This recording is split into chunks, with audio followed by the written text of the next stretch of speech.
தேவனுக்கு மகிமை உண்டாவதாக. சங்கீதம் 91ஆம் அதிகாரம். இது எனது தாயின் மிகவும் பிரியமான ஒரு வேத பகுதி. அதை வாசித்து உங்களுடன் பகிர்ந்து கொள்கிறேன். சங்கீதம் 91ஆம் அதிகாரம். உன்னதமானவரின் மறைவில் இருக்கிறவன் சர்வ வல்லவருடைய நிழலில் தங்குவான். நான் கர்த்தரை நோக்கி, நீர் என் அடைக்கலம், என் கோட்டை, என் தேவன், நான் நம்பியிருக்கிறவர் என்று சொல்லுவேன். அவர் உன்னை வேடனுடைய கண்ணிக்கும் பாழாக்கும் கொள்ளை நோய்க்கும் தப்புவிப்பார். அவர் தமது சிறகுகளாலே உன்னை மூடுவார். அவர் சேட்டைகளின் கீழே அடைக்கலம் புகுவாய். அவருடைய சத்தியம் உனக்கு பரிசையும் கெடவும் ஆகும். இரவில் உண்டாகும் பயங்கரத்துக்கும் பகலில் பறக்கும் அம்புக்கும் இருளில் நடமாடும் கொள்ளை நோய்க்கும் மத்தியானத்தில் பாழாக்கும் சங்காரத்துக்கும் பயப்படாதிருப்பாய். உன் பக்கத்தில் 1000 பேரும் உனது வலது புறத்தில் 10,000 பேரும் விழுந்தாலும் அது உன்னை அணுகாது.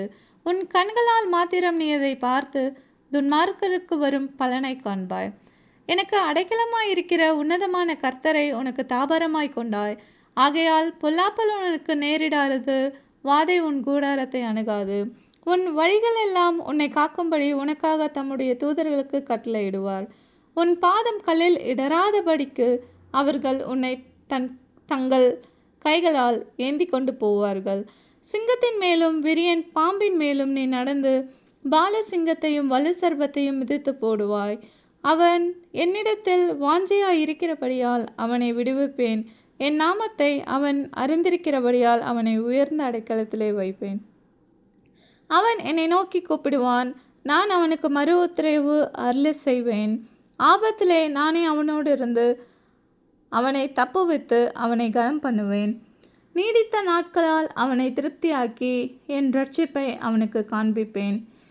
இந்த ஒரு அதிகாரம் ஏன் எனது தாய்க்கு பிடித்திருக்கிறது என்பதை பார்க்கும் பொழுது வியப்பாக இருக்கிறது.